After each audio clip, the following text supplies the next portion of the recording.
সামাজিক যোগাযোগ মাধ্যমে এখন আলোচনার কেন্দ্রবিন্দুতে জোয়েকিন জিয়াং।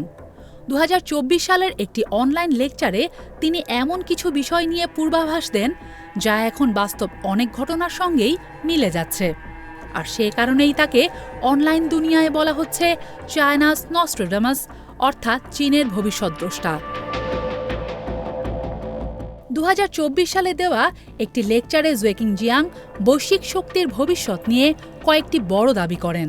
সম্প্রতি যুক্তরাষ্ট্র, মধ্যপ্রাচ্য এবং ইরান নিয়ে উত্তেজনা বাড়ার পর সেই ভিডিও আবার ভাইরাল হয়, যেখানে তিনি বলেছেন ডোনাল্ড ট্রাম্প আবার ক্ষমতায় ফিরতে পারেন। সেই নেতৃত্বে ইরানের সঙ্গে বড় ধরনের সংঘাতের ঝুঁকি তৈরি হবে, এমনকি একটি দীর্ঘমেয়াদী যুদ্ধে যুক্তরাষ্ট্র কৌশলগতভাবে পরাজিত হতে পারে। এই দাবিগুলোর মধ্যে প্রথম দুটি ঘটনাই সত্য প্রমাণিত হয়েছে, আর সেখান থেকেই শুরু তিনি ভবিষ্যৎ দেখে ফেলেছিলেন এই আলোচনার ঝড়। জোয়েকিন জিয়াং একজন শিক্ষাবিদ, যিনি বর্তমানে বেইজিংয়ে ইতিহাস ও দর্শন পড়ান। তিনি ইয়েল বিশ্ববিদ্যালয়ের স্নাতক এবং দীর্ঘদিন ধরে শিক্ষা সংস্কার ও পাঠ্যক্রম ডিজাইনের কাজে যুক্ত ছিলেন। তবে সম্প্রতি তিনি পরিচিতি পেয়েছেন তার অনলাইন প্রজেক্ট প্রেডিক্টিভ হিস্ট্রি এর মাধ্যমে। এই চ্যানেলে তিনি ইতিহাসের পুনরাবৃত্ত প্যাটার্ন, রাষ্ট্রের স্বার্থ এবং গেম থিওরির ভিত্তিতে ভবিষ্যৎ অনুমান করার চেষ্টা করেন।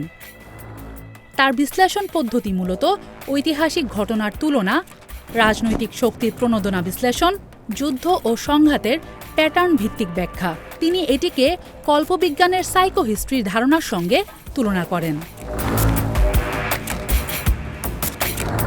তার সবচেয়ে বিতর্কিত বক্তব্য ছিল একটি সম্ভাব্য সংঘাতে যুক্তরাষ্ট্র ইরানের বিরুদ্ধে দীর্ঘ যুদ্ধ চালালে কৌশলগতভাবে ক্ষতিগ্রস্ত হতে পারে, যেখানে মূল পয়েন্টগুলো হল ইরানের ভৌগোলিক অবস্থান পাহাড়ি ও প্রতিরক্ষাযোগ্য, দীর্ঘ সরবরাহ লাইন যুক্তরাষ্ট্রের জন্য ঝুঁকিপূর্ণ, স্থানীয় প্রতিরোধ দীর্ঘস্থায়ী যুদ্ধ তৈরি করতে পারে এবং মধ্যপ্রাচ্যের প্রক্সি বাহিনী যুদ্ধকে আরও জটিল করে তুলতে পারে। তিনি ঐতিহাসিকভাবে এটিকে তুলনা করেন প্রাচীন গ্রিসের সিসিলিয়ান এক্সপেডিশনের সঙ্গে, যেখানে একটি শক্তিশালী সামরিক অভিযান শেষ পর্যন্ত বিপর্যয়ে পরিণত হয়েছিল। সম্প্রতি জোয়েকিন একটি মার্কিন রাজনৈতিক শোতেও উপস্থিত হয়ে বলেন, বর্তমান পরিস্থিতি একটি ওয়ার অফ অ্যাট্রিশন বা ধীর ক্ষয় যুদ্ধের দিকে যাচ্ছে। তিনি বলেন, ইরান দীর্ঘদিন ধরে সম্ভাব্য একটি সংঘাতের জন্য প্রস্তুতি নিচ্ছে। তারা যুক্তরাষ্ট্র ও তার মিত্রদের কৌশল আগেভাগে বিশ্লেষণ করেছে। এ সংঘাত বাড়লে শক্তির ভারসাম্য বদলে যেতে পারে।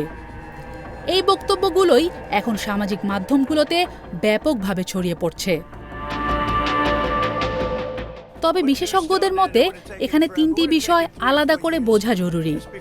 প্রথমত, তিনি সম্ভাব্য ভবিষ্যৎ বলেছেন এমন না, বরং শর্তভিত্তিক বিশ্লেষণ দিয়েছেন। দ্বিতীয়ত, অনেক ক্লিপ কেটে এমনভাবে ছড়ানো হয়েছে যাতে মনে হয় সবই নিশ্চিত ভবিষ্যৎবাণী। তৃতীয়ত, কোনো পূর্বঘোষিত ঘটনা পরে মিলে গেলেই মানুষ পুরো তত্ত্বকে প্রমাণিত ভাবতে শুরু করে। এটি সাধারণত এক ধরনের পক্ষপাতিত্ব।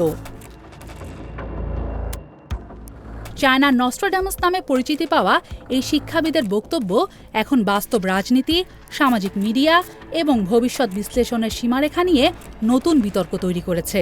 তবে এখন পর্যন্ত সবচেয়ে গুরুত্বপূর্ণ সত্যটি হল, তার কোনো ভবিষ্যৎবাণী বৈজ্ঞানিকভাবে নিশ্চিত ভবিষ্যৎ জ্ঞান নয়, বরং রাজনৈতিক বিশ্লেষণ ভিত্তিক সম্ভাবনা মাত্র।